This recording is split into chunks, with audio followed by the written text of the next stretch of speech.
Book your driving lesson now at dla-driving.co.uk.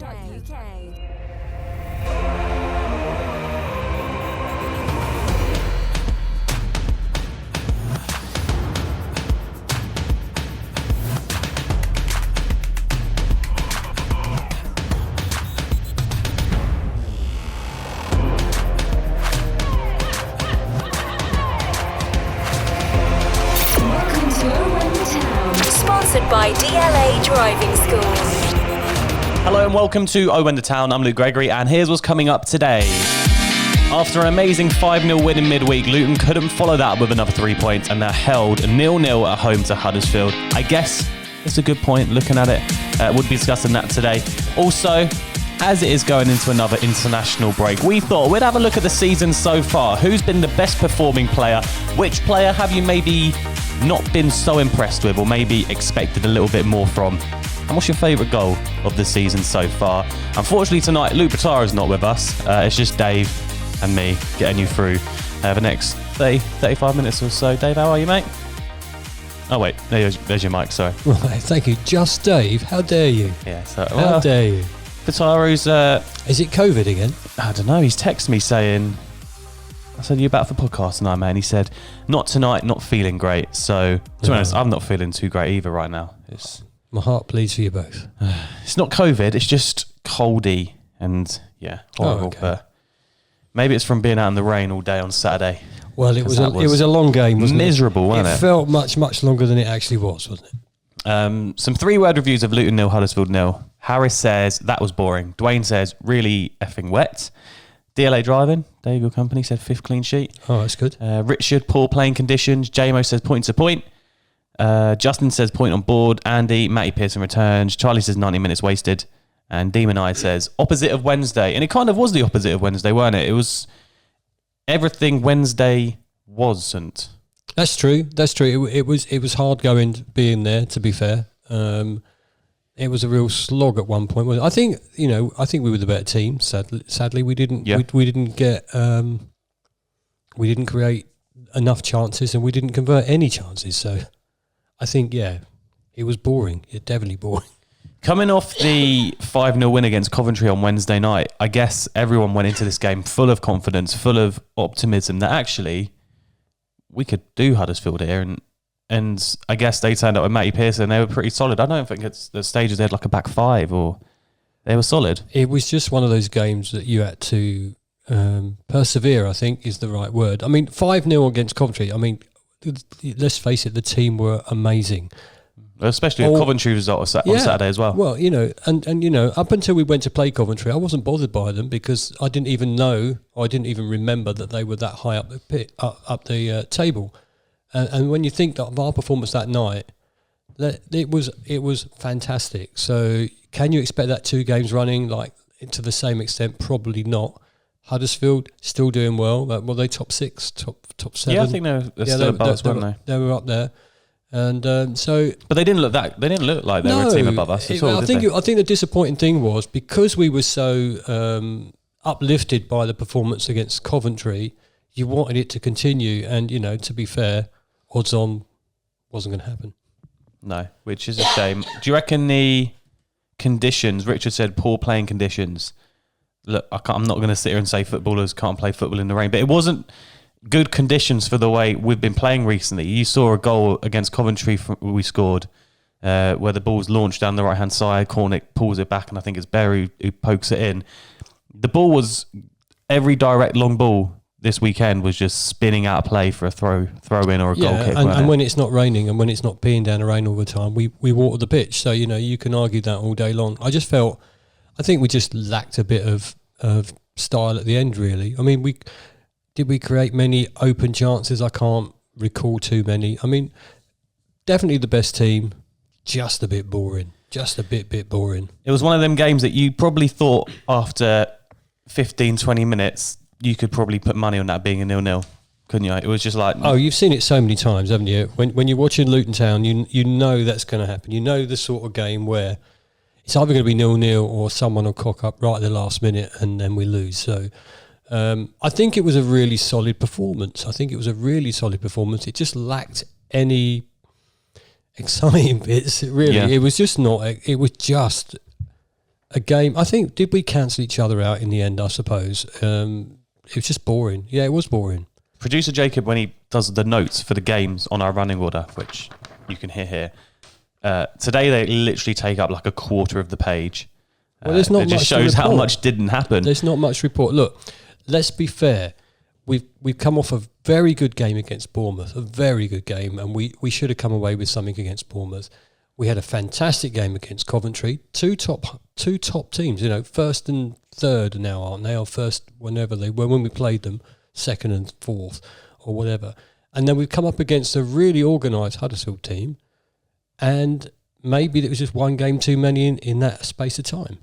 And the return of Matty Pearson, what did you make of his performance for them the other day? Because it did look like at some stages he was like right wing back, and then at other stages it looked like he dropped into a centre back position. And I couldn't work out on the day what formation they were playing, because it did look like when they were attacking they tried to do it with wing backs, and when they were defending it looked like everyone kind of came a bit more central. I was a bit indifferent about his performance, to be fair. There was a couple of times when we both said, "Oh, he's quite wide," but I didn't really notice him, if I'm honest. And trademark Matty Pearson, I think he booted out for one or two throw-ins, but good to see him back. He didn't get a bad reception, did he? Really? Why would he? Why would you not welcome him back? It's just a thing, isn't it? It's a natural thing that when a former player returns to a club they're at, they get a little bit of stick. And we can go back to when a former player scores against your club, you get angry if they celebrate. So you know what, a little bit of stick. He nearly did score in that second half. He had that header that just went wide. I think it was offside anyway. But did I don't remember anybody giving him any crap. He's gone to the worst team. Obviously, he should have stayed with us. Well, actually, maybe not stay with us. Well, let's get into the game then. Literally, not much to even talk about. I guess the best chance of our game fell to Amari Bell when Cornick did really well to get in that low cross. And he's almost hit this too sweetly, hasn't he? Because it's cannoned back off the crossbar. Or was it the post? Producer Jack is the post. I thought it was the bar. But he's just hit it too sweet, hasn't he? Yeah, and probably the only part of the game that's worth thinking about, to be fair. I mean, a couple of inches lower, it's a goal. Or to the right, it's a goal. There's not much to say. It was perfectly executed. He hit it. It was unlucky. It's one of them ones like last year at Watford away when Cornick's fired it across and Colo's done pretty much the same thing. He's hit the bar from that kind of range. Yeah, we've been harsh on players this season saying, should they score? Should Amari Bell score that? Oh, that's a hard one. You would sometimes expect them to score. If it's your job to put them in the net, yeah, maybe so. It's a bit harsh though, isn't it? Because the whole team didn't perform well. Should he score? Yeah. It was the game that one chance was going to win it though, wasn't it? And it was that chance maybe. Well, in retrospect, it was that chance. So absolutely should have scored. And that's it. You look back at that now and you go, one chance wins that game, and that was that. The stats producer Jacob had down here: 14 shots for Luton, 3 on target, 9 for Huddersfield, 2 on target. That's rubbish, isn't it? I can't remember us having 14 shots. I can't remember us having 14 shots. 2 on target though. 3 on target for us. Oh, 3. Yeah, it's mind-boggling because I think he was just numb, brain numb really from watching the game, because the game didn't excite you as much as the other 2 that we've previously seen. So I think it's instantly forgettable. So maybe that's right. Bradley back in it, staying at centre half, and he's looked brilliant since he's come back in against Coventry, hasn't he? If Batara was here, he'd be saying how much he loves Sonny Bradley, but it's so great to have him back in. Solid as in a the rock. Squad, isn't he? Solid as a rock. He offers you that little bit of security, really. That's what I'm thinking. He controls the defence. He knows what he's doing, and he's had a couple of, it was a good game for him. And I think it's like Batara says, he brings that leadership, which without him, you don't look at anyone in our squad as really as a leader. Well, that's why he's captain, isn't it? Yeah, I guess it is. And he is a leader. And at the moment, he's the obvious choice to be a leader. He's consistent as well when he starts to play well. He's very consistent. And he put in a good shift. Yeah, he put in a really good shift. In fact, probably one of the standout players for the game. Because we dominated that first half, at half-time I did think maybe Huddersfield will come out and up their game. But I was kind of hoping we would do the same. So I was obviously against Swansea. They came out 2 halves. Yeah. Coventry maybe come out in the first 15 minutes and went us a bit, and then we got the fifth and completely killed it off. But I kind of thought one of us would do this on Saturday, but it's almost as if like Huddersfield came out a bit on top and we just didn't ever get that much on top in that second half. We kind of just leveled it out again. Yeah, we never really pushed ourselves above them, if that's what you're trying to say. Yeah. It was just lacklustre. The whole performance was just a bit of a yawn, wasn't it? There was no give anywhere on the pitch. No classic, real big openings to think, you know, we should. Well, the biggest opening I think I can remember was near the end of the game where it's played from Lansbury to the left hand side. I think it's Adebayo. He's got Mendes Gomez on the overlap, and he like cuts in, and the ref gave a foul to them for some reason. But even that, we didn't have many like you said. There was no. Oh, it was just there was just nothing. Yeah, absolutely nothing. And there's no balls in behind. There's nothing down the channels. It was, and it's very difficult to talk the game up in any way, shape, or form. You just can't. I mean, it was peeing down the rain. It was a dull day. The lights are on. The noise wasn't fantastic at the Kenny. The Huddersfield fans were awful, I was about to say the away fans. You'd have thought they would have been. Well, they was quite weren't they? Yeah. And so there was no real big atmosphere. It was just one of them days where you have to go, okay, we'll take the point and move on. Is that a game that someone like Kiernan Dewsbury Hall would win for us? Oh, come on. Because obviously we all know in the window Nathan Jones was looking for that kind of player, that kind of playmaker. Is that the game where you look at our squad and go, we're maybe one game-changing quality player away from turning that 0-0 into a 1-0? Well, that's a good question. I think, would he have changed it? I don't know. Maybe he would have been knackered as well after playing two in a row. Yeah. So I'd love to say yes because he was a great player. So do we have someone of that ability right now? Probably not yet, but you look at the Thorpe we've just brought in from Spurs, and it's looking like he potentially in the coming months could maybe start getting some more game time. It's a difficult one because you just can't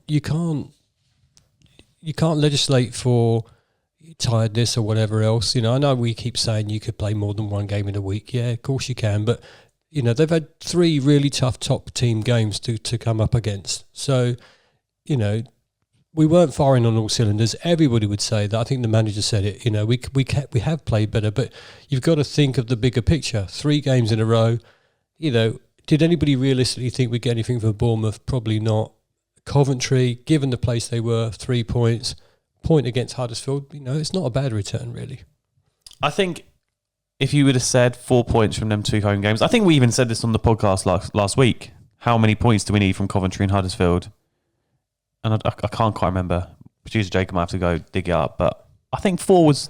I'm happy with 4. But if you think about the would like 6, obviously. Well, if you think about how Coventry did against Fulham, and think about where they were in the table when we played them. If you looked about the points, you'd have thought we'd have probably got a draw against Coventry and beaten Huddersfield. That's what I would have said. We scored nearly as many goals as they've conceded all season on Wednesday night. How fantastic! Yeah, so they'd only conceded 6. I mean, let's be fair. Let's just forget Huddersfield for a second. The performance against Coventry was unreal from start to finish. There was not even much of a let up really at all. The press was really good against Coventry, weren't it? And that's what I don't know if we were lacking that against Huddersfield. But I just did Huddersfield just do their research well? Yeah, I was going to say maybe the way Coventry played meant that it was easier to press Coventry than it was to press Huddersfield. But Huddersfield didn't threaten at all, really. They had that one chance which fell to Toffolo, I think. It's their left back. See, I don't even remember that. It was the one right in front of us, all over to the left back, and he skied it, and everyone was like, okay, if he keeps that down and works Sluga, that could be a good goal scoring chance. It was just, it was just, I've forgotten about it. It's instantly forgettable. I don't think there's any Luton fan will go and blame me for not remembering much at all, because it was just a really atrocious game, really. So that's just literally that game, final word on it, take the point and just forget about it. I think we've had a couple of them over the last few years of doing the podcast. But you know, if you get one of those a season, that's great, especially at home. If you get an away point like that, who cares? It's an away point, isn't it?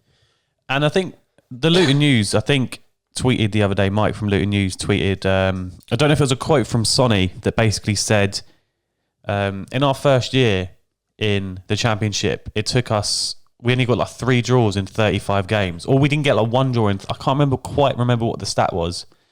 But at least this year, we're not losing a game like that. And it was like, if there was going to be a winner in that, it was only going to be us. Well, I agree with that. I don't think that Huddersfield offered much. I think if we'd have got 1, we'd have got more than 1. That's how I felt about it. Yeah. But we didn't show that. So it's nice to, I say a solid performance given what we've been through the previous 2 games. It's a solid performance. Not an entertaining performance, but, sometimes football isn't entertaining, is it? You grind out a result or you grind out a 0-0. Yeah. You take the point, and we might be very grateful for that point at the end of the season. Well, let's move on and forget about then Huddersfield probably forever. And instead of a player focus today, yeah, true, or like a team focus, producer Jacob said, let's do a bit of a season review so far. As we're going into an international breakdown, no more football for 2 weeks. Best player, worst player, and favourite goal. Look, I think it's harsh saying worst player, so I think we'll say maybe someone we've expected a bit more from so far this season. Even that I won't be able to answer, but we'll go. Well, who's impressed you most this season so far? Who would you say our best player has been? Like Bell. Yeah? Bell. I think he's performed much, much better than I remember when I've seen him play against us. And he's just developing into a really nice player for us. I think, he's very strong, very quick.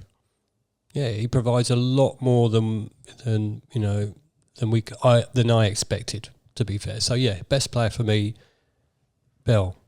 But also then I could say... It's hard to disagree though, isn't it? Because who are we going to say? Well, I think up until the injury at West Brom, I thought Clark's a shout as well. Yeah. Yeah. I think when you look at the starting 11 and someone you look at and go, all right, he needs to start every week. Look, Cornick's been great. He could have had more goals. He should have had more assists this season. But considering it took him so long... He didn't score last year, did he? It took him so long to get a goal. What, Cornick? Yeah. Why are you asking me with a memory like I've got? Come on. That for him to come in this season and forget about the goal scoring drought and then score what he's done this season and assist like he's done this season. He's playing well at the moment. Cornick's playing well. It's a shame that we haven't seen much of your mispronunciation, Fred. On your Dinma. Yeah. Smash it now. Yeah, but he was on form. Mm-hmm. Clark was on form till he got injured. Bell has stood out more than any of the other team members. We come back, you'd say Bradley's come back. He's playing well. So it's really difficult to say, isn't it? Who's the best player? Even Naismith's done pretty well. Naismith, I go with that. It's so hard. But we've said so many times this season already, the inconsistencies with injuries and how the team's been. It's like even Bell's not played. Bell had a few games out, but you do probably look and go, you know what? It's either probably Bell or Naismith, or you probably even say Luke Berry. Yeah, Luke Berry. He's come back in He's 5 amazing, games and scored four goals and a few assists. He's been amazing. Berry's been a corner. Yeah, you're right. Even Sluga to a point. How many clean sheets he given? 5 or 6, isn't it? Yeah, there you go. So it's difficult to really pin it down to one. So when you look at the squad, is there someone now that you're looking at thinking, I was expecting more from you, and maybe not lived up to expectations so far this season? Oh, please put me in that position again when I've had time to think about it. It's a tough question, and to be honest, I think it'd be harsh to single out anyone this season from being the worst player, because I don't think anyone's been really awful. No, I don't think anybody's been really awful, and that's the thing, isn't it? You look across the squad and you think, when they've been asked to contribute, everyone's done a job. So, no, I can't think of any. The only player I look at and think I was maybe expecting a little more from, and maybe this is just me being silly and stupid, is probably Mendes Gomez. But he hasn't had much chance, has he? No, but then maybe it's just that right this second, right now, he's not ready to be starting championship games and stuff. But I think it was all very excited when he signed. So that's a really good shout, to be fair. And I remember Stevenage when he was playing there, and I said to you at that point, actually, he's not done loads. He's not done loads. No, he's not done loads. But I think when he gets a proper run, he'll be all right. Yeah. And that's not us saying we think he's been the worst player. It's just us saying maybe we expected him to come in and be Well, it was talked up quite a bit, wasn't it? Yeah, and it was quite an exciting signing to make, but that time will come. Like, no doubt. You'd like to think so. We'd probably even say this time next season, you'd hope that he'll be a hell of a player and be starting every week in terrifying championship defences. If he's committed enough and he's developing enough, I'm sure he'll be a problem. You know, his previous club loved him. Yeah. They loved him. So he stepped up a level. Excuse me. He stepped up a level, and you know his time will come. And when he gets there and he starts firing, he'll be fine. Or he won't be with us anymore. How would you rate Sluga's performance? Would you put him in as one that maybe you were looking at as maybe could we expect a bit more from him? Do you know what? I think Sluga takes a lot of crap from a lot of people. I think a lot of people moan about his abilities. Personally, I think he's the strongest person we've had between the sticks for a while. Recently, he's been, the problem is when he makes a mistake, it's normally catastrophic, isn't it? Let's be fair. Yeah. But I think overall he's been pretty solid. And I said this last week, all the stats in the world can say he doesn't stop many shots directly, or the ratio was quite high. But it doesn't put into account all the time he slid under someone and stopped them from getting in, or punched the ball away, or intercepted a cross. So I think he's developing as a Luton player, and I hope he stays for a bit longer. And if you had to look back at all the goals we've scored this season, is there one that stands out as a favourite for you? A favourite goal of the season so far? Favourite goal to be fair to us, we've actually scored quite a few. Every single one of them, but the one I probably enjoyed the most recently would have been Danny Hilton. For no specific reason. You weren't even there, you were in Dublin. I watched it. Oh, you did watch it, yeah. Yeah, I watched it. I might have been in Dublin, but I watched it. And for no specific reason other than it's Danny Hilton, and you know what? It's nice to see him scoring it. But there have been some tremendous goals this season. Tremendous. That Wednesday night, I was on the way home from a Brentford B game that I worked at. And I wanted to go to Bristol City. I just couldn't get the time off work. I had TalkSport on the radio, and they were like, it's been a late call, Bristol City. And I was like, it's probably going to be another one for them. And it's like, Danny Hilton's equal. I was like, wee. Anytime we score a late goal, anytime you score a late goal, it's brilliant. Yeah. Anytime you score, against those idiots down the road, it's brilliant. So it's really hard to pick out a special goal. There's been so many good goals this season. We had 5 great goals against Coventry, really, didn't we? You could pick any one of those. Even the second goal away at Stevenage in that cup first round. Yeah. When Kioso smashes it across and Musqui, is it Musqui? Yeah, scored. Yeah, and first time volley past the keeper. That was a brilliant goal. There's been so many goals you could choose from, but you get a little bit of pleasure out of taking that last minute equaliser. That last minute goal. Yeah. Look how bad it felt against us when we concede them. It's always nice to have one. And Hilton, you know what he's like with his shithousery, don't you? Here's what you guys said about them. The season so far. Ian says, best player for me is Naismith, and after reading the article on the website today, an all-round top bloke. There was an article, I think a big interview with Cal Naismith out on Luton's official website, if you want to go check that out. Worst player, he says nothing available. True. Favourite goal is Luke Berry's second at Blackburn, just for the pure emotion and adrenaline rush it caused. You see, I forgot that one. And generally, we all went mental, didn't we? Let's be fair. Well, you might not have done because you were probably at work, but me and Batara did. Yeah, I'm not surprised. John says, best player so far, Amari Bell. Wasn't sure about his signing, but he's been rock solid. And I think we said, and Batara makes a good point of this when he's on the podcast, is when we signed Bell, a lot of Blackburn fans were laughing and saying, I enjoy him, he's awful, and he's bad at this and he's bad at that. But then Batara makes a good point that when they signed him from Fleetwood, every Blackburn fan was buzzing about that signing, and he had such a good spell there. He's kind of like found his form again. Maybe it's just one of them ones where it's just like the player and the club. He fits in with our club. Absolutely fits in with our club. And you know what? Like we said earlier, he stood out. He's as a class player, and I think he'd only get better. The worst player, John says, nobody. No one has had 2 bad games in a row. Everyone's had at least one performance worthy of man of the match. That's a fair shout, though, isn't it? That's a really good point, John. And I've that's why we struggle with in inverted commas worst player of the season, because you can't pick on anyone who's been consistently bad. And to be fair, if we were consistently bad, then maybe the manager would not put him in the team. So, yeah, I'll go with John. That's a good one. And John's favourite goal, he said, if you didn't lose it when Danny Hilton finally scored, then you are dead inside. I'm not dead inside, John. I just said that. I was buzzing for Danny Hilton. And it's kind of like a nice fairy tale for Danny Hilton to do everything he's done to get us where we are today. Then for him, obviously, to struggle with injury, he obviously has wanted to play these last few years in the Championship. Of course. And a few podcasts ago, I was probably saying, it's time for him to go because he's not getting in the team. Yeah, same. And I probably said, Danny, thank you, you've done well, goodbye, because I thought he would be moved on. But you know what? He stayed. He's fought well. He's got back in the team. He scored a great goal. It's like Nathan Jones said, he could have gone on loan. He had numbers of offers in the summer to go out, like 10 or 12 offers to go away to probably League 1 or 2 and play week in, week out. But he wanted to stay, he wanted to fight. And you got to respect that as a Luton fan. And he's come on.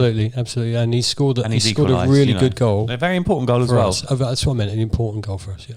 James says, best player Cornick, worst player Sluga, and in brackets, hate to say it, and a favourite goal, he said Hilton versus Bristol City, purely for what it means for him. Exactly. Do you think it's harsh to say harsh Sluga? On Sluga. It's really harsh on Sluga, but if you have to pick one, you pick on him because every error he makes ends up. I'll pick on producer Jacob for asking the worst player. I feel it could have been worded. You always have a go at producer. I'm going to pick on you. You always have a go at producer Jacob. Be fair to him, man. No, because I know he listens and he likes me having a little go at him. No, he doesn't. It should be who could have done a little bit more or something. Doesn't have to be worse. No, that's too horrible. Because the worst player is the wrong phrase. I think it's very harsh that you pick Sluga because Sluga is a scapegoat when a goal goes in. And again, we've said this before. If your defence are not good at a point, you allow an attack to go. They get an opportunity. The one that gets the blame is Sluga rather than the defender because that's the last person you remember, isn't it? He should have stopped that sort of stuff. Yeah. Callum says best player Luke Berry or Harry Cornick. Worst player, nothing available. Favourite goal, the third one on Wednesday night, which I think was Luke Berry's, but we scored so many. Demon says best player Bree, worst player Bree, and the favourite goal second against Coventry. I think it's potentially harsh on Bree. I think he's done okay since the start of the season. I think he's probably actually one of those that I thought has played better than I thought he was going to be. So yeah, a bit harsh. And Will says best player Cornick, worst player Sluga, and favourite goal Hilton v Bristol City. Does seem to be a theme.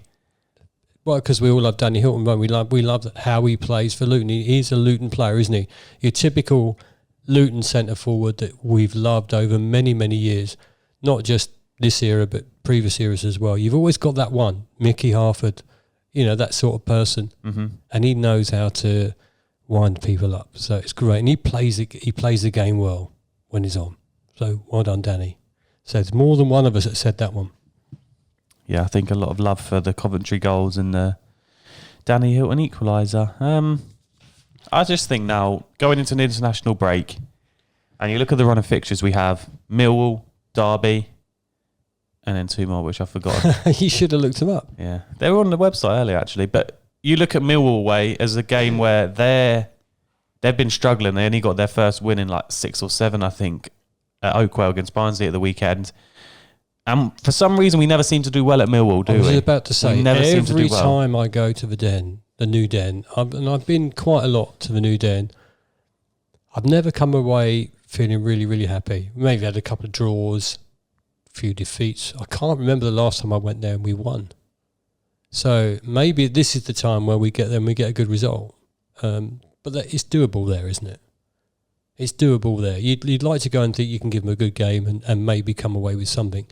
Whereas you went to Bournemouth and went, maybe we won't get anything, but I think we can go to Millwall and we can get a result. And the best thing about having an international break now is the fact that it gives chances for players to get fit. And can we get Onyedinma a bit closer? Can we get Campbell a bit closer? To actually, like we've said, and Pataro said before in the podcast, let's start having a bit of consistent team selection here with... Well, injuries have been with no injuries, huge, haven't they? They've been huge. So, yeah, consistency would help. I'm quite happy about the international break. I wouldn't have thought I'd said that before. So, what's that? Well, just because, like you say, it gives us a break. It stops me worrying too much about the team for a bit. You're right, give them time to recover and might even take in a game myself. Nice. Well, let's finish then on some Instagram questions today, which is actually kind of difficult because at this moment in time, I think Instagram is down. It's not loading. It's still not loading on my phone. So, what we've done, we've got a few questions from last week which didn't get time to ask. So Rachel says, from any era at Luton, who's a player that you're expecting big things from but didn't live up to his potential? It's so hard, isn't it? Again, it's so hard because there's so many players. Like I can just think, even like last season, Tom Ince come in. I wasn't expecting big things from him, but I expected him to do a little bit more than what he did. But I guess Tom Ince just never lived up to potential because he was clearly, when he was at Blackpool, when he was a proper youngster, he was on fire. And he went to Liverpool. They were expecting huge things from Tom Ince, and it just kind of never happened. I mean, that's a good shout. I mean, you think from any era, I just can't go back too many because of my memory's rubbish. So I only remember the good players. I think that's the problem. You only remember the good players, really, for me. Callum McManaman, when we signed him in our first year in the Championship, it's not like I expected big things from him again, but I guess his name and what he's done and everything, you maybe thought... Yeah, maybe that. Maybe a little bit better. I don't know. I think the shout. Did we talk about Adam Boyd? Adam Boyd, yeah. 2006. See, that's from Hartlepool for $500,000. Didn't we spend $500,000 on Adam Boyd? Didn't do much, did he? Didn't do much at all. No.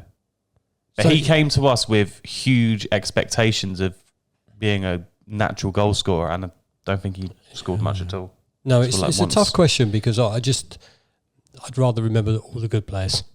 But a good question, Rachel, but I just can't answer it. Do you know what? It's a question I'd like to put to you guys listening now and you guys watching on YouTube. Yeah, do that, because it'll be interesting to see. So from any era at Luton, who's a player? Just think right now, at the top of your head, a player that you remember getting really excited about signing, and then maybe like a year later went... Do you really get excited about players coming? Yeah. Really? Maybe it's because I'm still a bit young, but I don't know, yeah. I always find transfer windows very exciting.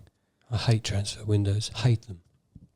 I guess it's because you don't know many footballers, do you? It's just like, we'll sign a guy and you'll be like, I have no idea who that is. That's probably true, yeah. But that's a sign of my age. And especially like younger people, if you're listening now, you probably know there's quite a few, you know all these different names in League 2 and League 1. And it's like, we knew of Mendes Gomez, and I think that's why we're so excited, because we watched him tear Newport to shreds in the playoff final. But I mean, those sort of things I can get. But when I look back on my history of supporting the football club, I generally can't think of any signings that I was disappointed with.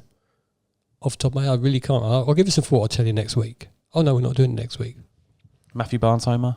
Maybe not. Yeah, maybe not. John Shaw from Gateshead? Yeah. Did he score loads for us? No idea. He was scoring like 30 plus a season. Then he signed for us. I don't know. Did he score many? I can't really remember. You see, it's forgettable, isn't it? Yeah. You only remember the good players. You remember the players that are banging the goals in, that your favourite midfielder, your favourite defender, your favourite goalkeeper. You remember those. But it's difficult. It's a difficult question to answer. It's definitely one I want to hear your opinion on, though. Leave a comment on social media at Owen the Town, or below if you're listening on YouTube. Let's end on one more. This is just from last week. Barry Hatter says, are we losing just a little bit of faith in Nathan Jones? Define we. And that was clearly after the Bournemouth defeat. So since then, we've had the 5-0 and the 0-0. Do you reckon that comment just shows, though, it's just like, and look, we said it, and Batara said it last week, it's so hard to judge the team after 5 games. We've now had what? Oh, we've had 10 games now. It's still just hard to judge, isn't it? And it's how quickly things can change in a week. We've already talked about the team not being consistent because we have had too many injuries. I'm not losing faith in the manager. He's played some good games. He's had some good tactics, and we've been very unlucky against the top teams. We've been very unlucky against Bournemouth. We could have done better at West Brom. Judge him again in 10 more games. As long as we're not scrapping for relegation, it's a good season, isn't it? Yep. So, I mean, it's very harsh. The main end, isn't it? It's very harsh. I've not lost faith in him. No, but you've got to remember, that comment was straight after that Bournemouth. Emotions are high. And do you know what? No, because after the Bournemouth game, I come away from that thinking, shit, we should have got a point out of that, at least. We were as good as they were, if not, and sometimes better than they were. So I think that's a bit harsh. I can't think of any games where I've sat there and thought, Birmingham. Apart from that one, thank you for the reminder. Apart from that one, I can't think of anywhere I thought we got it totally wrong.